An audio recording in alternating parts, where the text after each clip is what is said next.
Good evening, ladies and gentlemen, and welcome to another episode of America in Black and White, where we discuss the issues of what's happening and troubling in the underserved African American communities and how we can best solve those issues. Tonight, we were supposed to have a guest, Mr. Darryl C. Speaks, but it seems as though if he's not going to be able to make it, so we are going to go forward with just some shows. With this show tonight, I'll just be talking about some things that's happening that I definitely would love for us to work on and to make best in our communities. Well, one of the things I want to talk about is I want to make sure that each and every last one of you individuals, that's in our underserved communities as well as African American communities, can do one thing to better lives. And that is, you guys need to make sure that you go out and vote. I'm asking you to do that because 2024 is a has got this major issue going on with the election to where, we've got some issues with certain communities that, face extinction.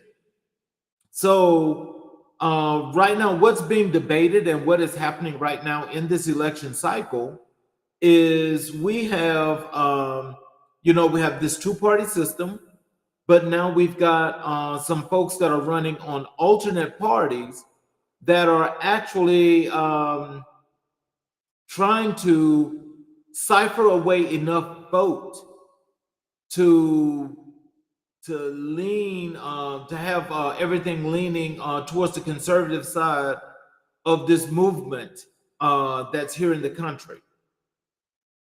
What has always been the case is, for people that look like myself, we've always had the situation to where it matters not what party has actually been in place, but there's nothing that has been beneficial, to really help our situations, to help build our communities and build our people.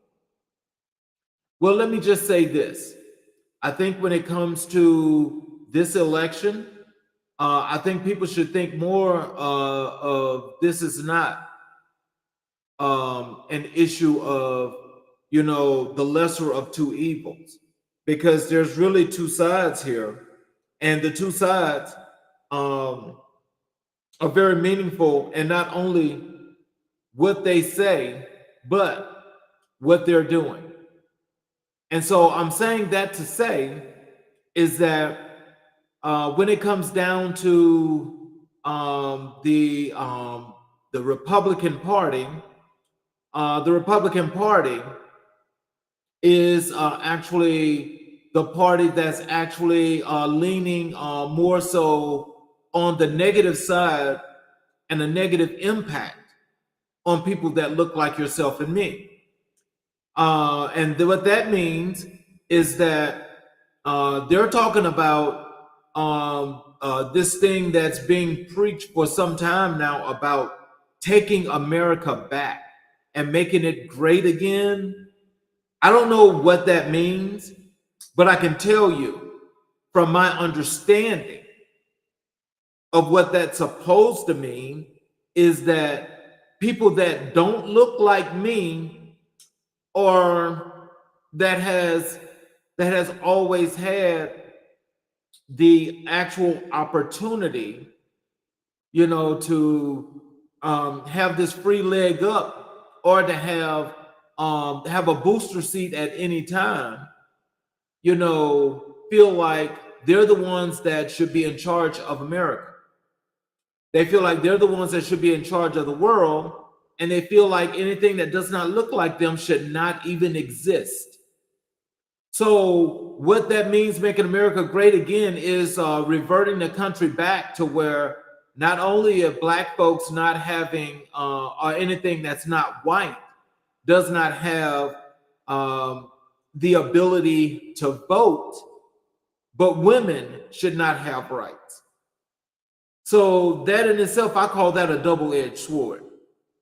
So what that means is that any part of a progressive movement has to be cut short. So I think anytime somebody can tell you, like Donald Trump has, that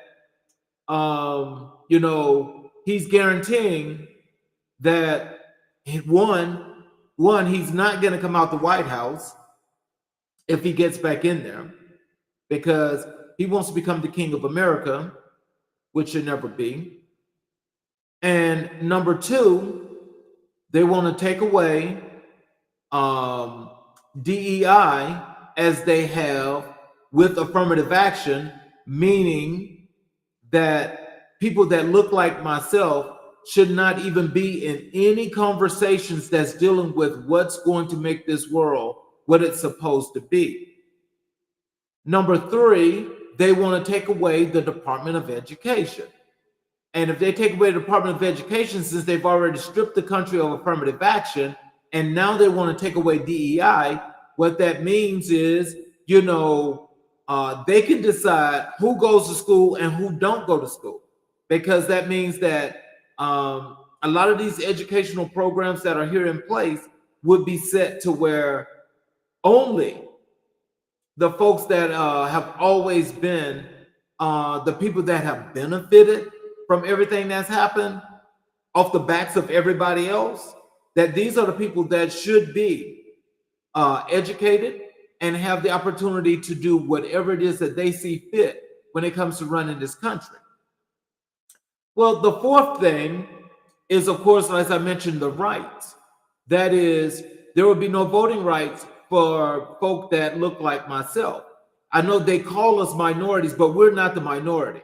We're the majority, because people that look like myself make up 90% of this world. The minority are these people that are in charge of the system that's causing everyone else a problem. So they're the ones that are trying to take away voting rights.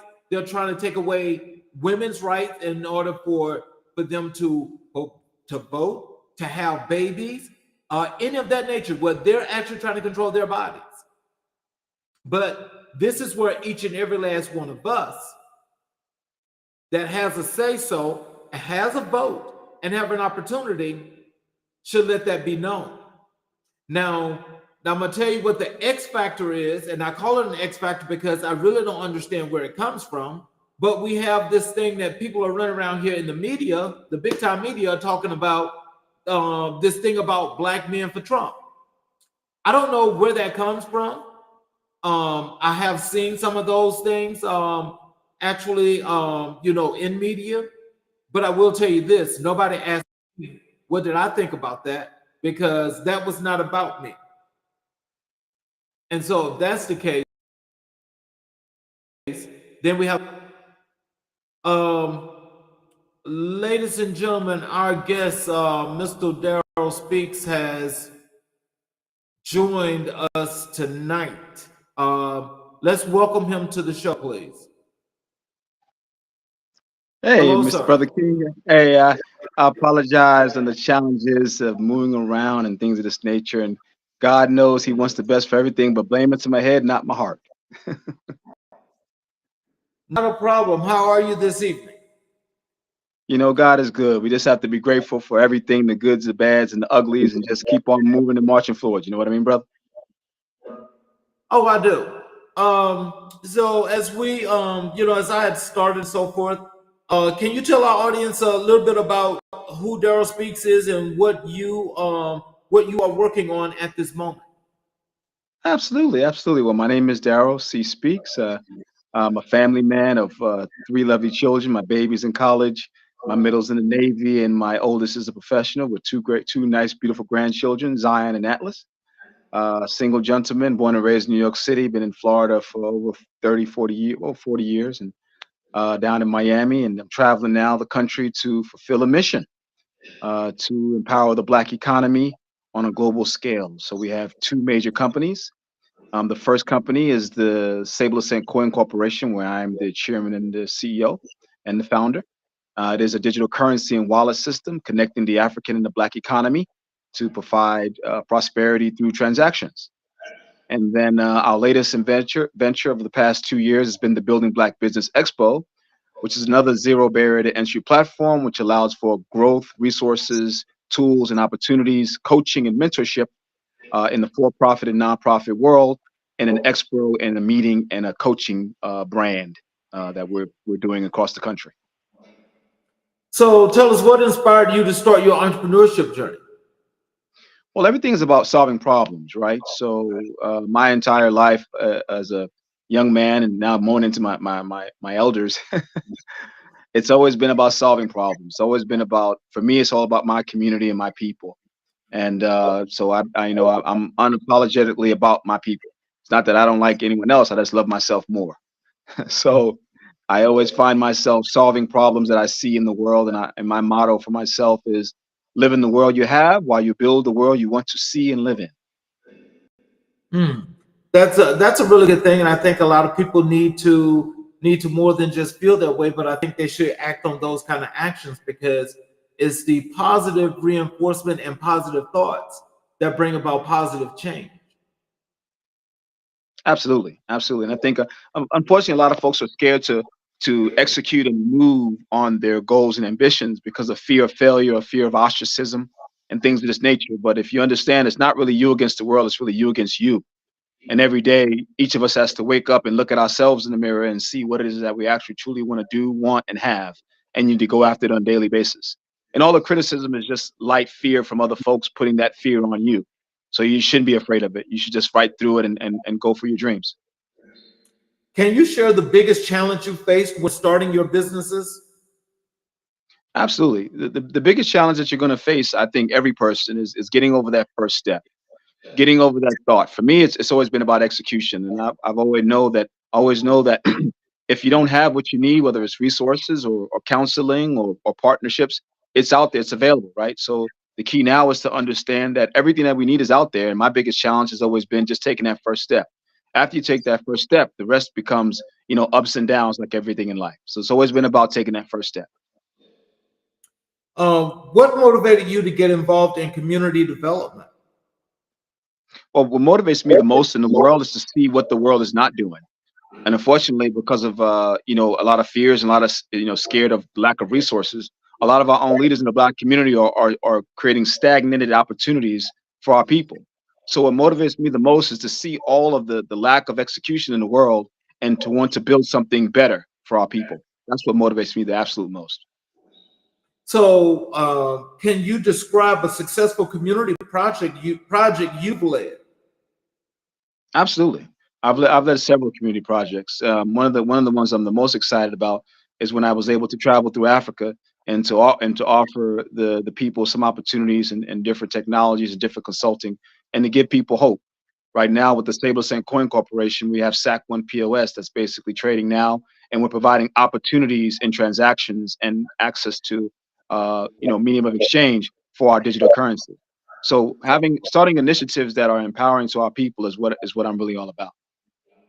So, what are some of those things, though, when you talk about the community projects you've led, compared to what you've done in Africa? What are some of those things that you've done here domestically? Absolutely. On the domestic level, we focus on mentorship and coaching.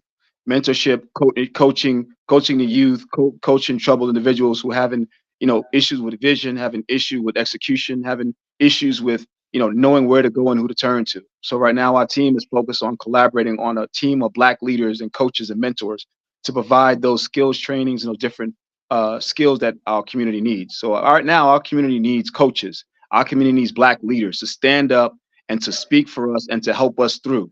Yeah, it's okay to fight for dollars. I get it. But our young people need help. Our young people need to see that we love them and we care for them. So a lot of initiatives that we're doing now with the Building Black Business brand is to focus on coaching, mentorship, partnership, and giving collaboration and helping people that need help from a consulting perspective. So, how do you stay motivated during tough times? During tough times, I really look at day by day. Every day I wake up with an idea of gratitude every single day, and I encourage everybody to stay in gratitude mode. Fear is what causes us frustration and it causes us anxiety for the future. But as we wake up every single day, Charles, I think the main thing we should do as people is to really focus on be grateful for what you have. Be focused that you have two arms, two legs. You have an ability to get something to eat. you have a roof over your head. So we can consistently stay in gratitude. That's what should motivate us. You need to people need to understand that 95% of the world is in absolute poverty. It's not that they don't have the opportunity; they have nothing. Versus here in America, we have everything. We have everything. So, how do you engage and mobilize community members? Absolutely. We do that through communication. So we communication on not just social media, but also through Zoom calls, through chats and things of this nature. So we engage through a lot of conversations and through some of the local and events that we'll be doing across the country. And all those events will be collaborative. So we call it what's called zero barriers to entry. So we know that a lot of organizations have barriers, which are fees, and we get it, but we understand that a lot of people don't have those fees to collaborate. So we want to create a platform that people can engage in, have confidence that the people will be there to help them in a system, and the more so love on them. People can bring their value. If they don't have money, they can bring their value. So, with some of those communications that you guys have you guys done any of those on the ground where you're like face to face with the people in the different communities? Yeah, yeah, we do in the Fort Lauderdale area. We've been doing local meetups at the beautiful Caribbean restaurant called Lalos. We've been doing some at the Nice Brewery Space that's in 441 in Fort Lauderdale. Then we've been doing some events at the Cats. I'm actually here in the Georgia area. We're established with some of the team members here for the Building Black Business Expo Atlanta, and then I'll be in Houston, Texas, and then from there we'll be doing the state of Maryland for Baltimore. But yeah, so we'll be structuring with our teams throughout each state and collaborating and doing local events, and then doing a lot of trainings and then a lot of executive coaching sessions to giving people execution strategies. We're calling it our Push to Succeed execution trainings. So we'll be doing some of those. Look to see those here in the future. So, what strategies do you use to attract and retain customers? Well, attracting and retain customers is really all about offering good value, right? Value is the key to everything. So I think if our people can understand that value is through doing whatever you can, doing everything that we can to provide whatever that value is, whether you're a hat maker, a doctor, a lawyer, or whatever you are, try to add as much value as you can and add more in use value than you take in cash value. So just in our past expo here in Fort Lauderdale, we offered a lot of value in regards to speakers. A lot of our great speakers provide a lot of gems, as we call them, as far as nuggets. So it's all about adding value to people and providing the different tools and resources that people can actually use and actually use in their day-to-day lives. And in collaborations, encourage people to connect with everybody. A lot of people have a tendency to be gatekeepers and want to be the middleman, and that's cool. But at the end of the day, people need to know that there's actual value in the connections that you're establishing with people. So, what are the biggest challenges in community development today? Well, the biggest challenge that I'm seeing is gatekeepers. I'm seeing that a lot of people are trying to hoard the knowledge and hoard the resources. That's the biggest challenge of the community development right now. And that's what I see as I travel the world. The biggest challenge is ourselves. We need to get out of our own way and let the resources flow to the people at the bottom. They're being weighted at the top, and it's not reaching the people through administrative costs and things of this nature. So that's the biggest challenges in community development right now. It's not the lack of ideas. It's not the lack of execution. It's being hoarded at the top, and that's where it stops. Well, I really have to agree with that because, to my knowledge and the things that I've actually found in research that I have done, is that I've actually found that there are an enormous amount of people that look like myself that are gatekeepers. And the issue with them being gatekeepers, or shall I say, the problem with that is they're actually trying to prevent a lot of people from coming up. And I'm not understanding that because I want to know what is that about. Yeah. It's a fear. It's a fear of the lack that the resources that you're getting from whether it's a supporter or a sponsor or a donor is going to run out. But at the end of the day, there is no lack of resources. If you ever been to the Mint in DC, they print $50 billion a day. So there's never a lack of resources, and there's never a lack of allocation. And the other thing that we need to realize as people is that God has already written the beginning and the end. So if we keep ourselves in faith and humility as well as in gratitude, you'll understand that God has what's for you for you. He can't take nothing from you that's already yours, right? He can't take no ideas that are already yours. And secondly, he's going to give you what you put in, you know? You put in good work, he's going to give you good results. If you don't put in work, you're not going to get any results. So by hoarding the resources, it's not going to make you any richer. It's not going to make you any richer. That's logic right there. It's logic, common sense. That's why I laugh about it, because you're stopping the growth of the community who needs it, thinking that you're doing ourselves a favor if we're blocking the opportunities that are available. So that's the biggest challenge that's going on in the world right now. So, what inspired you to create the Building Black Business Expo?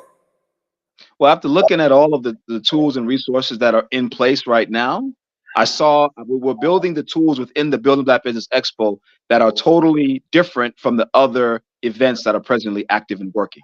So what we're seeing that all of the events have a few things. They have a high ticket, number one. They have a lot of things where people don't have access to any capital, but they can't get involved. We have it to where people want to get involved and speak, but they've considered not credible enough, or they don't have enough experience. So we want to give all of our brothers and sisters the opportunity and have a platform that they can come to in complete collaboration without a gatekeeper, somebody shutting you out. So the Building Black Business Expo is about collaborating all of our businesses, all of our cities, and it's basically about the economy. It's not about a county.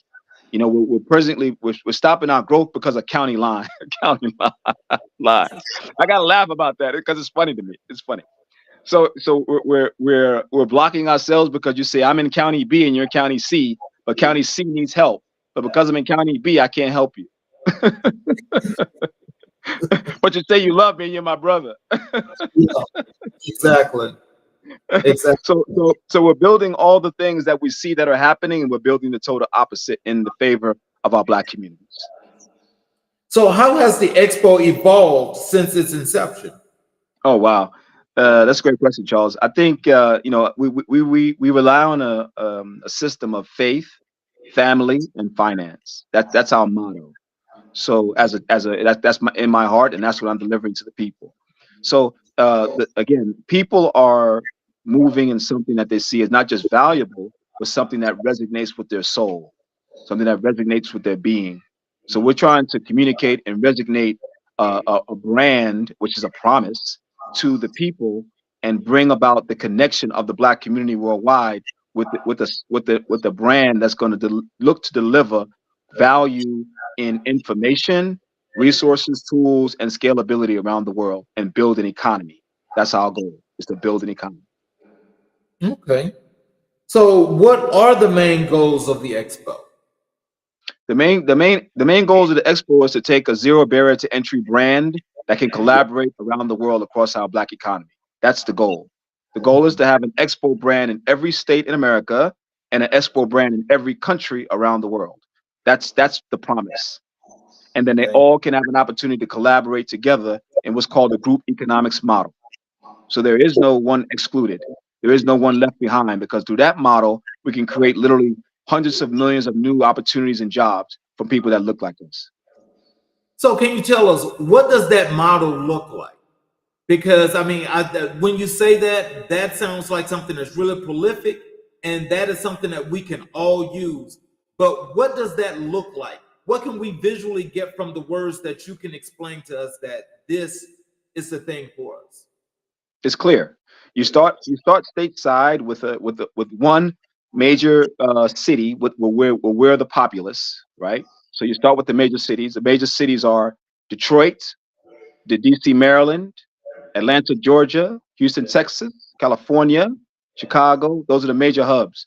Then from there, you collaborate the state. So you built it stateside. So you collaborate not just one city, you collaborate the state and all the Black leadership in that state that can collaborate and converge on that one event. Then you collaborate the events and you connect them together through virtual and technologies, through applications, through Zooms, through all of the communication, so that all of the expo brands are connected together. And then you do networking events, local networking events in each county that move towards the big event every single year, that people can move from event to event. Now, if people don't have money, that's fine. What you do is you let them volunteer, you let them serve, you let them lead. You don't just shut them out because they don't have $300. You give people the platform to use and to market their brand, and their brand can pay for the ticket. They can be an affiliate, they can be anything they want them to be. but you allow the people to use a platform that they can grow and thrive. Okay. Um, how do you select the businesses and speakers featured at the expo? We don't select ourselves; they present themselves. So we have a board. So it's like, listen, if you got the resume and you want to be a speaker, be a speaker. Nobody's stopping us. We don't want them to say, oh, you don't have the credentials. You got the skill, you got the background, you have the business prowess. Come on, brother. Come on, sister. Share your value to the community. We all got value. That's number one. It goes through a board. You send a basic resume or what have you, and the board looks at it. Oh, they got some experience. Check out social media. Let the brother be a speaker, right? Let the sister be a speaker. And then the vendors. Basically, as long if you got a product, you have a service, you have a technology, you have a brand, we want to make it cost effective. You know, as low as $100, you could be a vendor for 2 days. You don't have the $100, invite some black-owned businesses to get involved and be an affiliate and earn the money, right? You can earn a commission. So we don't want to leave nobody out that wants to come in and be a part of Oh wow, now that's definitely enlightening. it. Yes. Um, so can you just tell me, like, because I understand how revolutionized this is because it's really meaningful. Um, so when it comes to, like that, I call that from the bottom up. Mhm. What gave you the idea, or what led you to these ideas to come up with this concept to build out? I'll be honest with you. I got it from traveling to Africa. In Africa, you don't have infrastructure. You have minimal banking infrastructure. You have all these shops on the side of the road that if they had somewhere where they can converge and be able to share their wares, they don't have money for a monthly fee. They don't have money for a shop. All they have is the seeds they have or the fruit they have, whatever they have to sell, they're going to sell. So I said to myself, if I'm going to build a system and a platform that can embrace my community, my economy, and I can take it around the world, I have to build something that it allows for zero barriers to entry. It can't be high fees because it's not going to be scalable. It's not possible. So you get everybody an opportunity and a place to come, get involved, share their value, and that way people can be able to know what's being offered everywhere where there's an expo. Not importantly, but more importantly, what products are in that community. Okay.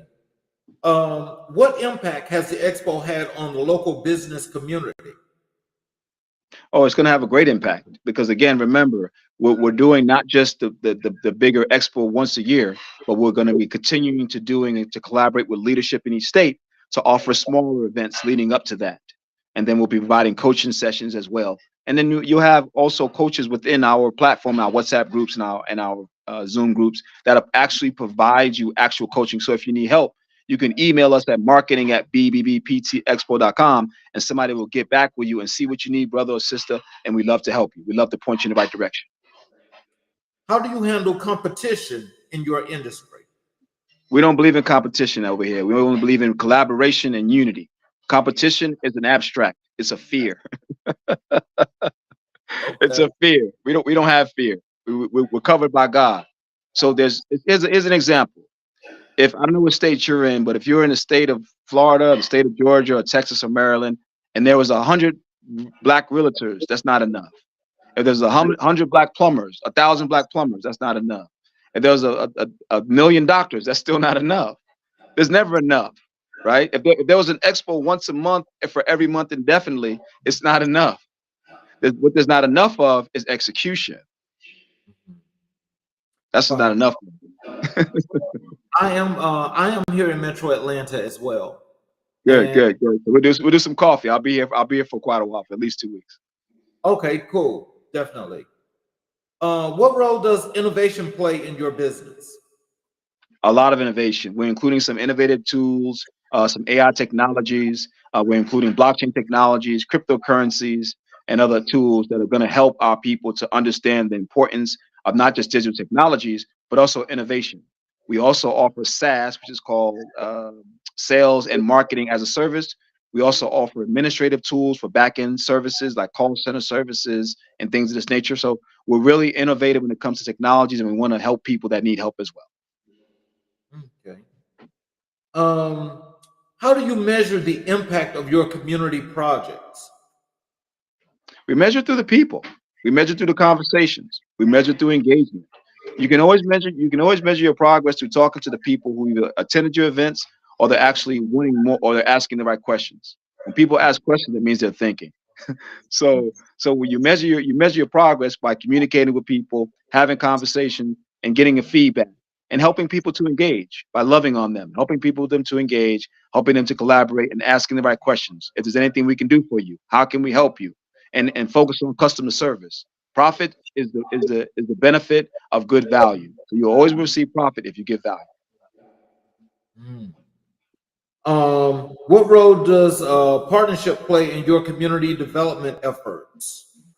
100%. That 1,000%. Partnership is what it's all about. You know, they say if you want to go fast, go alone, but if you want to go far, go together. I believe in that wholeheartedly. You gotta collaborate. You gotta part. If you're not partnering up with other people, you other brothers and sisters, you're not gonna go very far. You're gonna do okay. You're gonna make a little money, but you're not gonna travel the world. It's not possible. You can't get across the world by yourself. I did it, but I mean now it's time to do it again, but with a whole team of businesses. I want to take thousands of black-owned businesses to every country. That's my vision. I don't want to go and take one or two companies. I want to take 1,000 black-owned businesses. Imagine if you had, strip malls. Well, we got all these strip malls in our community that are empty. You want to know why, Charles? Because we Why? don't own any franchises. That's why. If we have franchises, they all be full.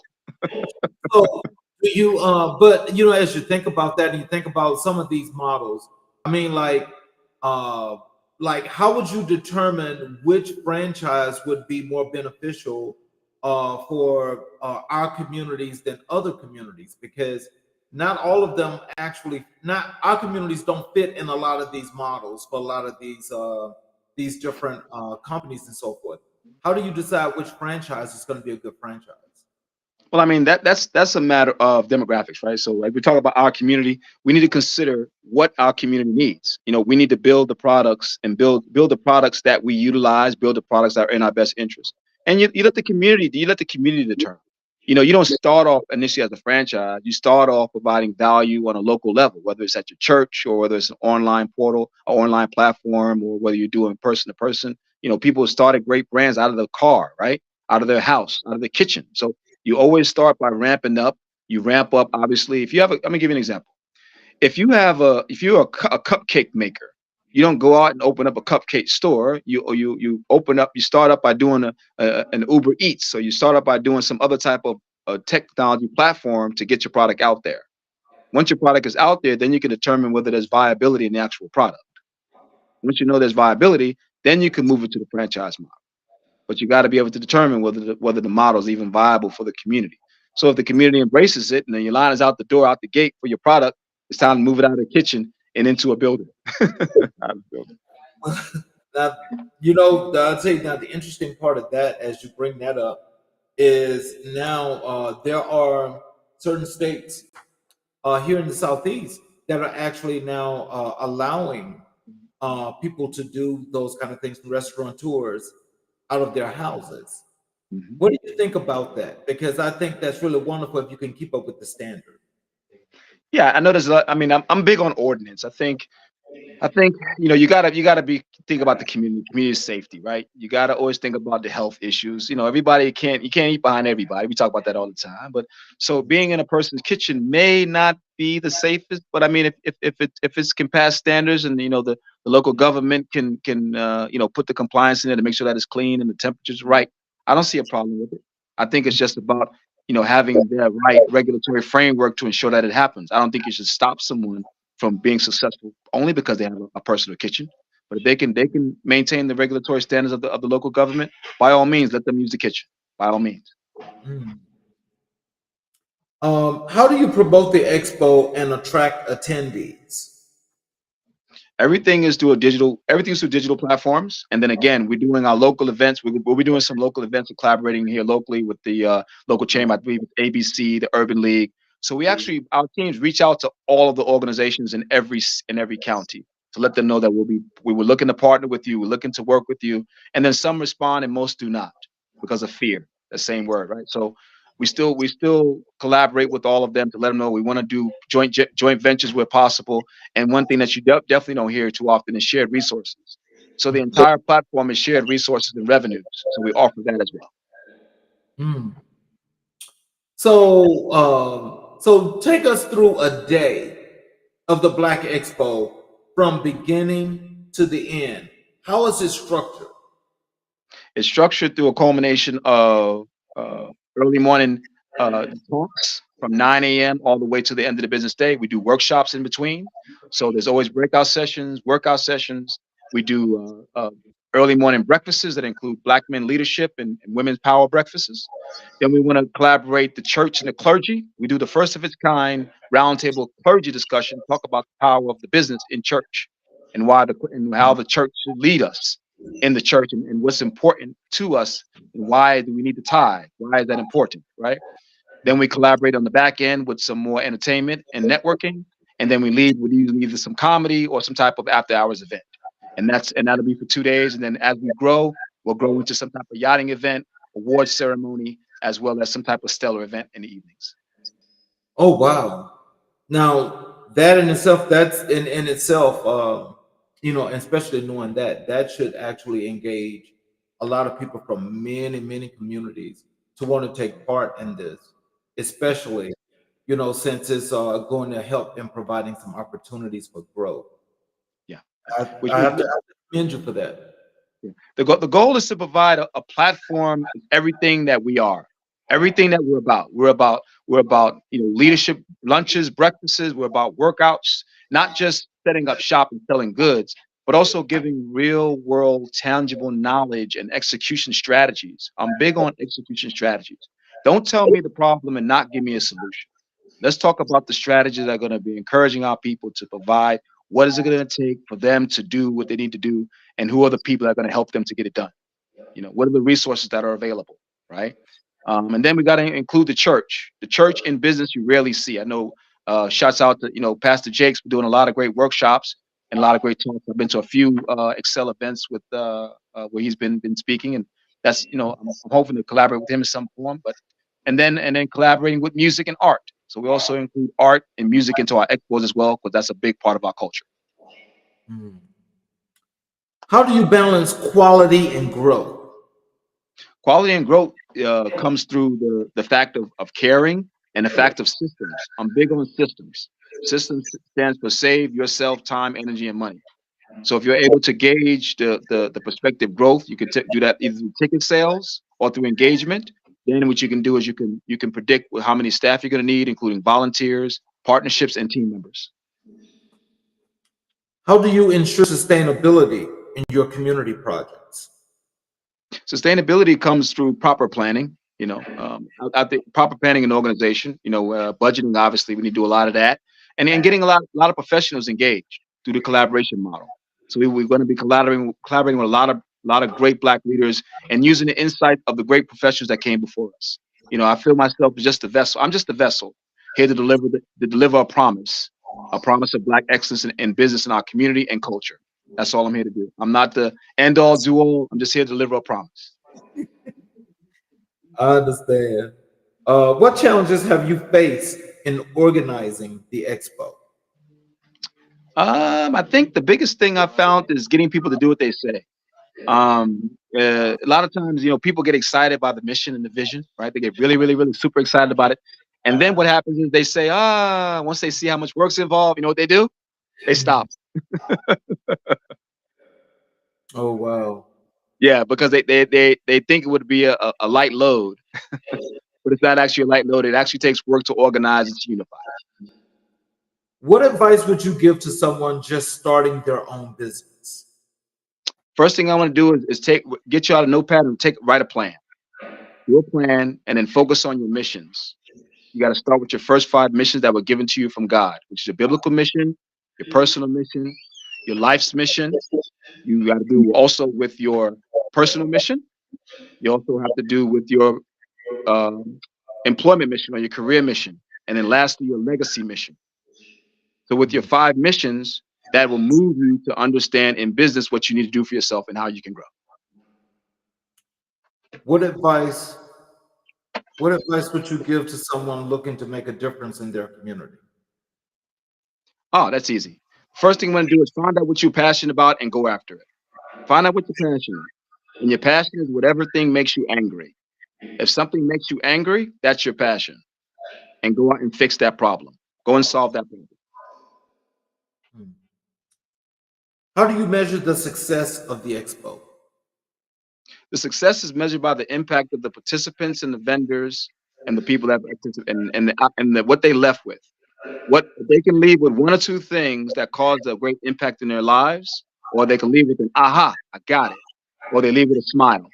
If people are not leaving with a smile, if you're not seeing smiley faces on your social media, if you're not seeing smiley faces in any way, shape, or form, that means you're not getting the success that you want. So the key for an expo is to have smiley faces, community engagement, and have people actually feeling comfortable about not just being there, but also what they've received from the value that they've heard and read and the nuggets that they've gotten from the people and the speakers. How do you manage your time effectively as an entrepreneur? Everything's segmented for me. So for me, it's about giving a certain amount of time to a certain amount of things. And saying, okay, once I get done with that one thing amount of time, I move to the next. So I took that out of the book of Steve Jobs. Steve Jobs used to set up his time slots in 5 minute increments. So you got 5 minutes to say what you got to say, and that's it. For me, it's 30 minutes to an hour. I give every little thing 30 minutes to an hour, and then I move to the next task. I don't return to it.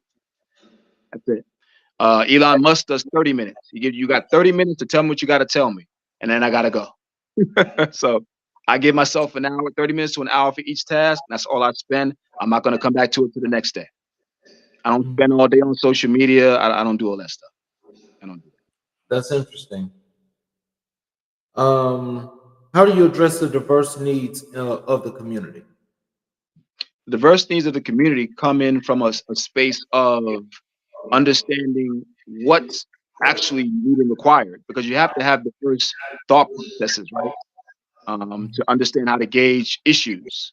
So you have to have diverse thought processes. So the community will tell you it's not you can never have a singular mindset. I don't think that's good for anybody, right? So, diverse thoughts always help out in people understanding how to create new ways of doing things because it's coming from different perspectives. Even when it comes to like millennials, Gen Z, we're like the older group. I don't know what they call us, baby boomers, I guess. But hearing it from different age groups is important as well. What feedback have you received from participants and attendees at the expo?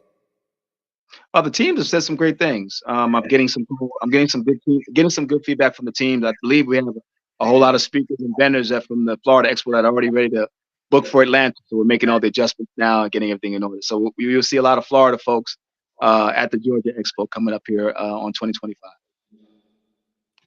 What are the key factors that have contributed to your success? I think for me, I'm a burn the boat type of guy. I live on what's called facts and truth. That's how I live. I believe in facts and truth. I'm not emotional. That's the first thing. And number two is I execute. Regardless of what it is, I'm going to execute. So I know people don't, and so I know that makes us the 1%. So if I say it, I'm gonna do everything in my power to make sure that it happens. It may be delayed because of circumstances, but I'm going to do everything in my power to make it happen. Can you share a story of a community member whose life was positively impacted by your work? Let's think of one. I'm trying to think of one. Oh, okay. I can remember one that was pretty cool. One time I was working with an organization in Miami Beach called the Beach Bum Gang, and I'm not sure if you're familiar with Miami, but in Miami, what happens is individuals that aspire from all over the world, they say, okay, I think I'm gonna go down to Miami, down to South Beach, and live. And if I don't make it, I'll just live on the beach. So they started an organization called the Beach Bum Gang, and that's pretty much what it was. People come from the Midwest or from the North, and they figure they'd come down and if they don't make it successfully, they'll just live on the beach. So one thing that really inspired me, I was super excited to help them with get that up and running, and that was really inspiring to help you. I love helping people, and you'd be surprised all the great knowledge folks have from all over the country that come down, and not just to Florida, but all over. And people just need hand. People just need love. People just want somebody that can listen to them. And that was one of the things that really motivated me to sit back and listen to some of these people's stories and understand what's going on and some of the plight, whether it be a family issue or they lost their career through an uncircumstance and out of their own, and things like that. So I really like listening, coaching people.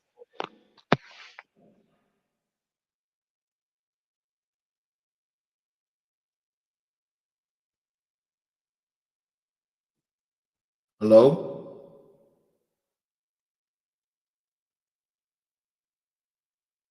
Hello?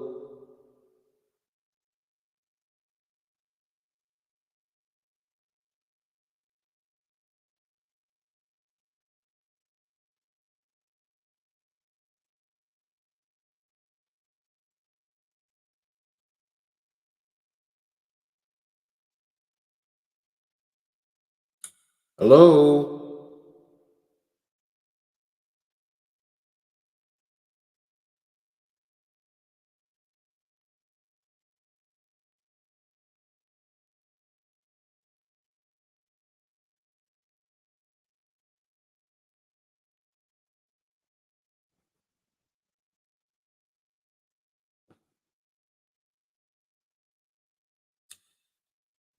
Well, I guess we just lost Mr. Speaks.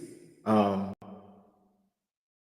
I thank him for that time that he did put in. Uh, it was it was good. We appreciate the time that he spent with us, and for those that do get the opportunity to visit and be a part of the expo, it sounds like it's going to be a really, really good thing to do. And I hope that there's joy for those that do attend. So at any rate, um, I'm going to say that as we got into the show actually, um, I don't know. It's kind of like it's got me a little speechless. I hate that we're actually having this issue here between what transpired yesterday and what has transpired today. It seems like we've got some guests um, that wanted to be prepared and ready for the show, but they probably really weren't. I want to tell you all to please have a good day and have a great evening. Thank you all for the time that you spent with us. But we will definitely have a much better show for you guys tomorrow. Please have an excellent day.